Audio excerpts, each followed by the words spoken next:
Activity in the real estate market is picking up very quickly here in Durham region, but a real estate transaction requires two parties, a buyer and a seller. And right now we're seeing one side return to the market much faster than the other. New listings are coming to the market faster than we've seen in years and faster than many of us probably predicted. So in this video, we're going to dive into the numbers from January and talk about the changes in the market, and then we'll talk about what Lisa and myself are actually experiencing on a daily basis with buyers and sellers and how this will affect you. My name is Jessie McClellan and I'm a realtor here in Oshawa, Ontario. I do my best to give you an unfiltered perspective on our real estate market to help you make educated real estate decisions. If you'd like to stay up to date on everything happening in the Durham region real estate market, please join our community and subscribe to the channel. And if you have any questions about buying or selling a home, you can use the link in the description to book a call directly with me at a time that works best for you.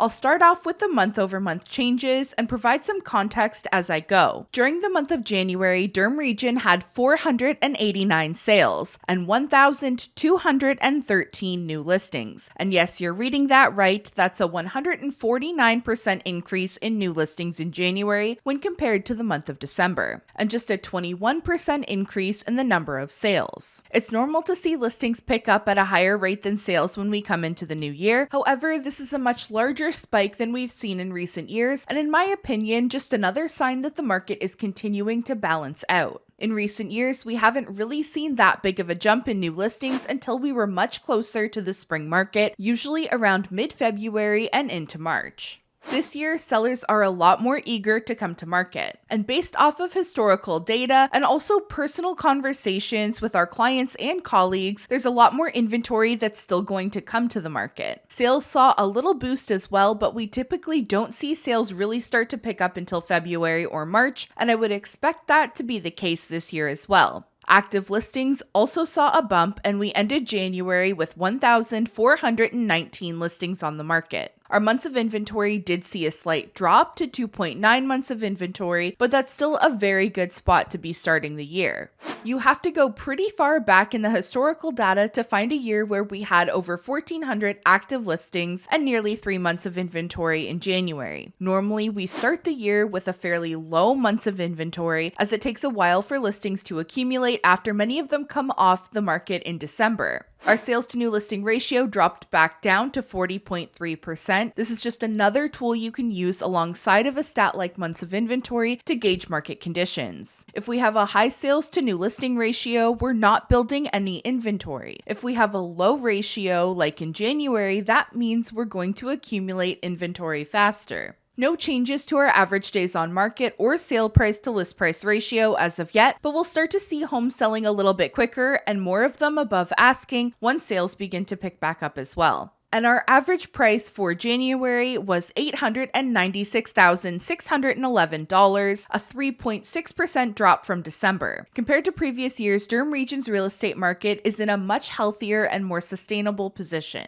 We're starting off with almost twice as many active listings as last year. It took us until mid-April to reach these levels in 2024 and July the year before that. With that said, you're still going to experience normal spring market behavior this year, but to a lesser degree than we've seen in recent years. The best homes are still going to sell quickly, some will sell in multiple offers and sell over asking, but it's going to be less extreme than the previous years you may be thinking of. In January, roughly 36% of the sales in Durham region sold above the list price, and so far into February, that number is nearly 50%, and we'll probably see it peak sometime in the spring around the 60-65%. But do not confuse over asking with over market value. This is not 50% of homes selling above market value. It's simply agents and sellers using the strategy of listing low and having an offer date to encourage a faster sale. I know that it can be more frustrating to navigate as a buyer, but in many cases, if it's done right, it does help the home sell quicker, so that's why it's used. As a buyer, it's totally up to you whether or not you want to offer on those homes, and I would suggest making that decision on a case-by-case basis. The closer we are to spring, the more homes that will likely opt for that strategy, so it can severely limit your pool of options if you choose to avoid those homes altogether. Always reference the most recent and accurate comparable sales with your agent to ensure that you're valuing the property correctly and not going to overpay. And also, communication goes a long way. Having an agent who has great communication skills and can check in with the listing agent on the homes that you're interested in can help you gauge when to bring an offer and what that offer needs to be. It isn't like a couple of years ago where you're competing against 20 offers and everyone's waiving inspection and financing conditions to get the home. There are lots of homes where you will not run into competition, and the ones that do, they will likely only have a couple of offers, and they often still sell with conditions to protect you, the buyer, like financing and home inspections. So approach them with caution, but you don't need to totally avoid them, in my opinion. As for sellers, every little detail matters. It doesn't mean that your home has to be perfect, nobody's is, but you need to be understanding of the market conditions. Buyers have more options to choose from. In a different market, getting showings booked wasn't an issue, as buyers would view everything because their options were limited. Now it's the opposite. They have too much to look at, so they're only picking the best ones. Online, your home needs to look visually appealing, and that needs to accurately translate in person as well.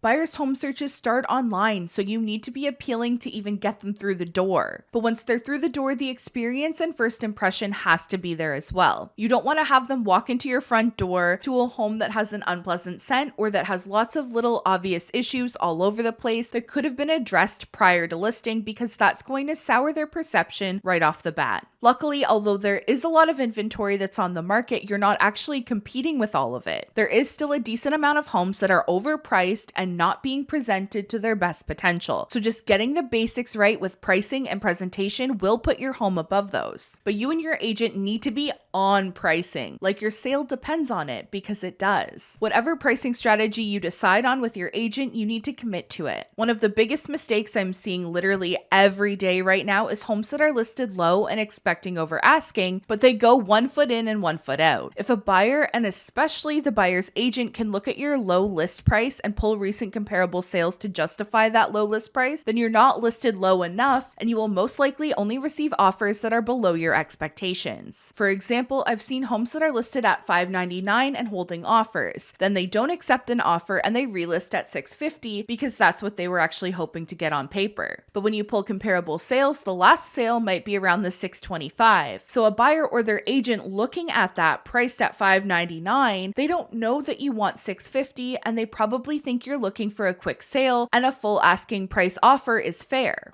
And then it takes days or weeks of slow showings and further price adjustments to get the $625, when they likely would have received that offer right off the start had they listed it low at, let's say, $499. When someone views your price history, you want it to make sense. So avoid listing high and then relisting low, then relisting high again and moving all over the place, because it just confuses buyers and agents. And in a market where they have lots of options, they're not going to bother reaching out or booking a showing if it looks like you're all over the place. I hope you enjoyed this video and learned something from it. If you did, please hit that like button and subscribe to see more. You can always book a call with me using the link in the description if you have any questions about our market or buying or selling a home here and you think I might be the right fit to help navigate you through it. Thank you so much for watching until the end, and I'll see you in the next one next week. Bye.